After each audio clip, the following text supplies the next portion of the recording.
Schools are always fun for children to learn and associate with their friends.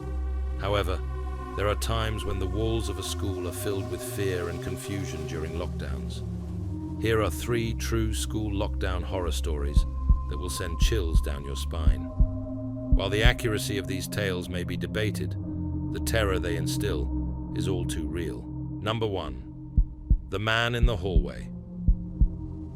It was a regular school day at a middle school in a small town. The students were in their classrooms, focusing on their lessons, when the principal's voice suddenly came over the intercom. "Students and teachers, this is not a drill. We are entering lockdown.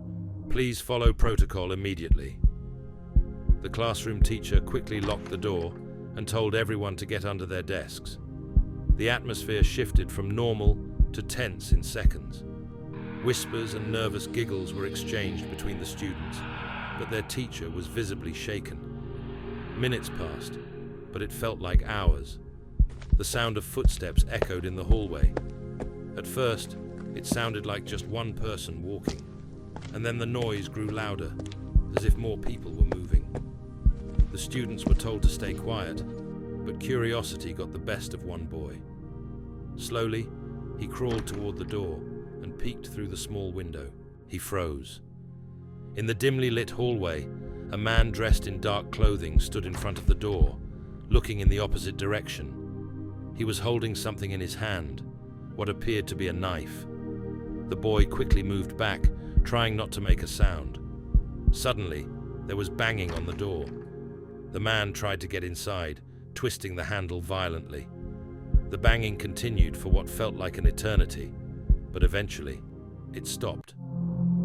When the footsteps finally faded and everything was quiet again, the principal's voice came back on the intercom. "The lockdown is over. Everyone is safe. Please stay in your classrooms until further notice." Later that day, they learned that the man was a mentally unstable individual who had wandered onto school grounds. Fortunately, no one was hurt, but the students would never forget the sound of him trying to break into their classroom. Number 2. The Ghostly Figure. In an old high school building that had been around for more than 50 years, there were always whispers of strange occurrences. Students would often talk about lights flickering, unexplained noises, and objects moving on their own. But no one took these rumors seriously until one terrifying lockdown incident. It was a late fall afternoon, and the school was about to dismiss for the day when the familiar sound of the lockdown alarm echoed through the hallways. Teachers quickly moved into action, locking doors and turning off lights. The students sat quietly, waiting for the situation to be resolved.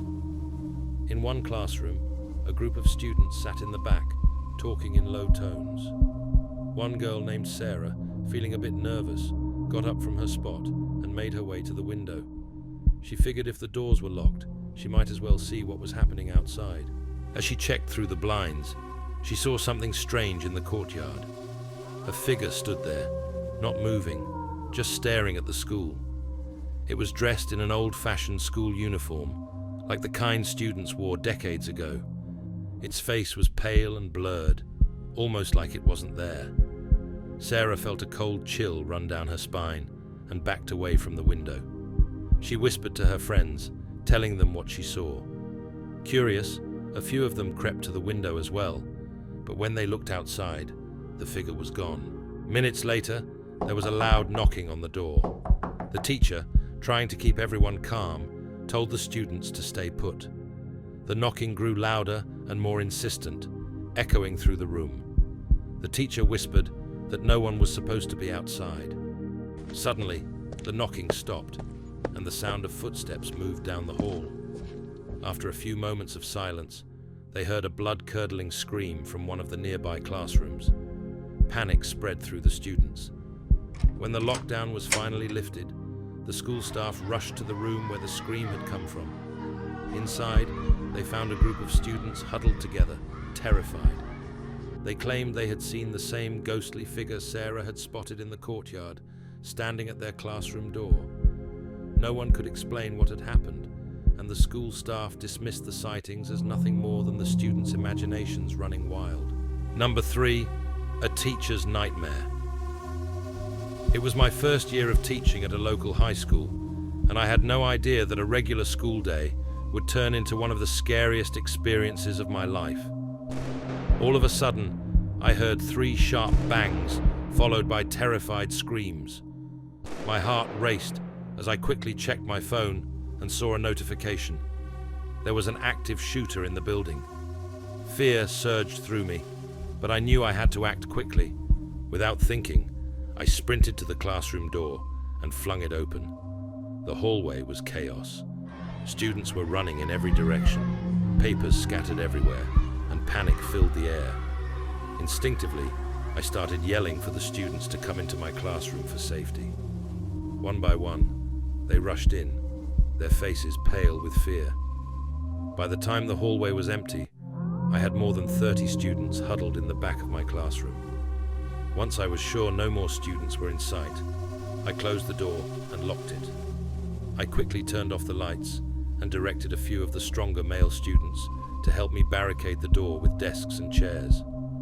I joined the rest of the students in the back of the room, doing my best to keep everyone calm. I tried to keep a brave face, reassuring the students, but inside, I was terrified. Then, my phone buzzed again, a message from the school administration. They had a description of the alleged shooter. It was a male student wearing a black hoodie with a skull on it and bright red Nike sneakers. I was about to read the description aloud to the class, thinking maybe one of them had seen the person and we could pass the information to the authorities. But as I opened my mouth to speak, I noticed something that sent a chill down my spine. There, in the corner of my classroom, was a boy. He was sitting alone, away from the other students, and he looked somber, his head down, staring at the floor. His dark hair covered part of his face, but what caught my eye was his outfit. A black hoodie with a grey skeleton emblem on the front and bright red shoes. My heart pounded harder. He matched the description perfectly. I felt a wave of panic wash over me, but I couldn't let it show. I couldn't let the students see that I had recognized him as the alleged shooter.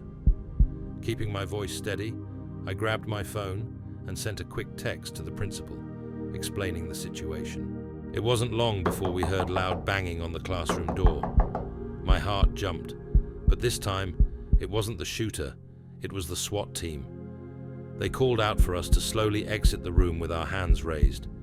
As we exited, the boy who matched the shooter's description made a run for it, but he didn't get far.